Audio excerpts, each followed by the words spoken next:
মিচিং জাতীয় সংগঠনক তুচ্ছ তাচ্ছিল্যৰ অভিযোগ ঢকুৱাখানা সদৰ থানাত TMPKৰ গোচৰ।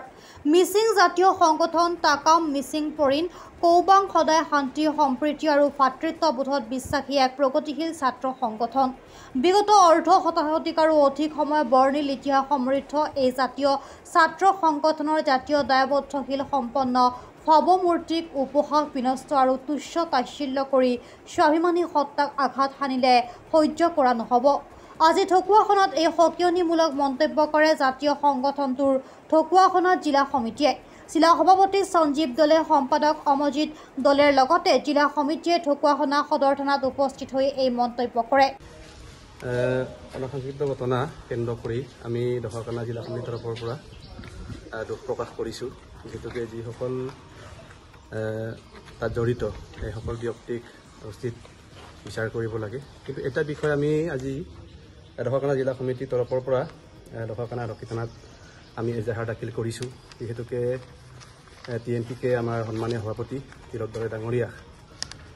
অন্যায়ভাৱে এই কাণ্ডত জড়িত বুলি আমি বিশেষ আমাৰ বাতৰি সঞ্চাৰ কৰি আছে। কিন্তু আমি ইতিমধ্যে গম পাইছোঁ এই বিষয়ত আমাৰ তিলক দলে ডাঙৰীয়া জড়িত নহয়। সেইখিনি কথা আমাক স্পষ্টকৰণ কৰি দিছে আমাৰ সভাপতি ডাঙৰীয়াই। গতিকে ইয়াৰ বিৰুদ্ধে আমি যিজন সাংবাদিক নিজকে সাংবাদিক বুলি পৰিচয় দিয়া আমাৰ মাধুৰ্য শইকীয়া ডাঙৰীয়াৰ বিৰুদ্ধে আমি এজাহাৰ দাখিল কৰিছোঁ আৰু তদন্ত হ'ব লাগে আৰু শীঘ্ৰে গ্ৰেপ্তাৰ হ'ব লাগে বুলি আমি ঢকুৱাখানা TMPK তৰফৰ পৰা আহ্বান জনাইছোঁ। যোৱা 4 জুলাই চিলাপথাৰৰ ডিমুত সংঘটিত এক উত্তেজনাময় পৰিস্থিতিত এটা বৈদ্যুতিক মাধ্যমৰ এগৰাকী সাংবাদিক মাধুৰ্য শইকীয়া প্ৰহিত হোৱা আৰু এই অনাকাংক্ষিত ঘটনাৰ লগত মিচিং জাতীয় সংগঠন TMPK আৰু সংগঠনটোৰ কেন্দ্ৰীয় সভাপতি তিলক দলেক জড়িত কৰাটো এক ৰাজনৈতিক অভিসন্ধিৰে চলোৱা অপপ্ৰচাৰৰ বিৰুদ্ধে এক এজাহাৰ দাখিল কৰে। সাংবাদিক শইকীয়াই উদ্দেশ্য প্ৰণোদিতভাৱে সংগঠন আৰু কেন্দ্ৰীয় সভাপতিগৰাকীক জড়িত কৰি সংগঠনৰ ভাৱমূৰ্তি জনমানসত হেয় প্ৰতিপন্ন কৰা বুলি অভিযোগ তুলি সদৰ থানাত এজাহাৰ দাখিল কৰি শইকীয়াক উচিত শাস্তি প্ৰদানৰ দাবী জনায়। পৰৱৰ্তী সময়ত সংগঠনৰ নেতৃত্বই উক্ত দিনাৰ ডিমুৰ উত্তেজনাময় ঘটনাৰ একেমুখে গৰিহণা দি সংগঠনটোৱে এনে উশৃংখল পৰিস্থিতিৰ সদায় বিৰোধিতা কৰি আহিছে আৰু যাব বুলি কৈ এই ঘটনাৰ নিৰপেক্ষ তদন্তৰ পাছত চিনাক্তসকলক কঠোৰ শাস্তি প্ৰদান কৰিবলৈ দাবী জনায়। তাৰোপৰি ৰাজনীতি আৰু নিৰপেক্ষ পবিত্ৰ সংবাদ সেৱাক একাকাৰ কৰি অহা মাধুৰ্য শইকীয়াই এটা জাতীয় সংগঠনক লোকদৃষ্টিত লঘু কৰা কাৰ্য সহ্য কৰা নহ'ব বুলি শইকীয়াই তৎকালে এইজন ব্যক্তিক আইনগত শাস্তি বিহাৰ দাবী জনায়। আচলতে এই কথাবাৰ্তাবিলাক অসম চৰকাৰক এটা গৃহ বিভাগক এটা কথা মই স্পষ্টকৈ ক'ব বিচাৰিছোঁ। যিহেতু গৃহ বিভাগটো ব্যাঘ্ৰম বিভাগটো যিহেতু মুখ্যমন্ত্ৰী ডাঙৰীয়াই নিৰীক্ষণ কৰি আছে, তেখেতক এটা প্ৰশ্ন কৰিব বিচাৰিছোঁ যে বৰ্তমান সময়ত অসমত সাংবাদিকৰ ওপৰত যেনেধৰণৰ অমানৱীয় অত্যাচাৰ, অমানৱীয় কাণ্ড, লাঠি জোং দা লৈ যেনেধৰণৰ খেদি যেনেধৰণৰ সাংবাদিকক প্ৰহাৰ কৰিছে, এই প্ৰহাৰ কৰাক আমি সদৌ অসম মটক যুৱ ছাত্ৰ পৰিষদ ডিব্ৰুগড় জিলা সমিতিয়ে তীব্ৰ গৰিহণা জনাইছোঁ। আৰু দ্বিতীয়তে এটা কথা ক'ব বিচাৰিছোঁ যে মুখ্যমন্ত্ৰীজনে যে বহুত ডাঙৰ ভাষণ মাৰি থাকে, আচলতে তেখেতলোকক যে আমি বাৰে কৈ আছোঁ, সাংবাদিকসকলে কৈ আছে, আমি দল সংগঠনসমূহে কৈ আছোঁ যে সাংবাদিকসকলৰ নিৰাপত্তা সুনিশ্চিত কৰিবলৈ। আজি পৰ্যন্ত তেখেতলোকে বহু কথা ক'লে, কিন্তু সাংবাদিকসকলৰ নিৰাপত্তাৰ ক্ষেত্ৰত আজিও কিন্তু অসম চৰকাৰে বা মুখ্যমন্ত্ৰী ডাঙৰীয়াই কোনো পদক্ষেপ গ্ৰহণ নকৰাত আমি ক্ষুব্ধ হৈছোঁ আৰু তেখেতক সকিয়নি প্ৰদান কৰিছোঁ অতি শীঘ্ৰেই যাতে সাংবাদিকসকলক নিৰাপত্তা প্ৰদান কৰক। আৰু যোৱাকালি যিটো ঘটনা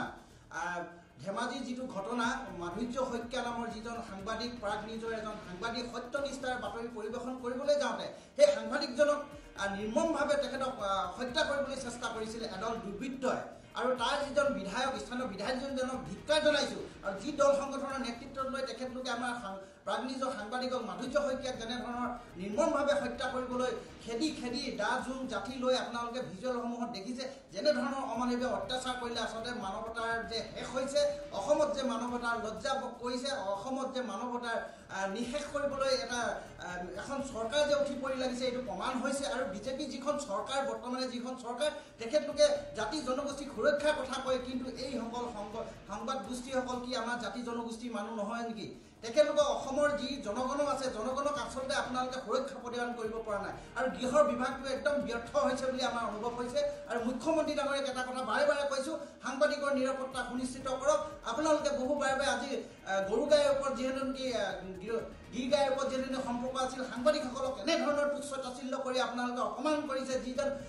মন্ত্ৰীক আপোনালোকে আজি তেখেতক কোনো নাকি লগাব নোৱাৰিলে তাতকৈ আৰু লজ্জা কথা নাই আৰু তৃতীয়তে এটা কথা কৈছোঁ সাংবাদিকসকলক যে বাৰে বাৰে আজি দিলৱাৰ হুছেইন ডাঙৰীয়া এটা সত্যনিষ্ঠাৰ বাতৰি পৰিৱেশন কৰিবলৈ যাওঁতে আপোনালোকে তেখেতক জেল হাজতলৈ প্ৰেৰণ কৰে তাৰ পৰিপ্ৰেক্ষিতত আজি যে এই যে মাধুৰ্য শইকীয়াক যে ইমান নিৰ্মমভাৱে অত্যাচাৰ কৰিলে আপোনালোকৰ বিজেপি যিসকল ভেৰুণীয়ে গুণ্ডাই যে খেদি মানুহজনক যে ইমান পিটিলে একদম অৱস্থা বেয়া কৰি দিলে পিঠিত তেখেতৰ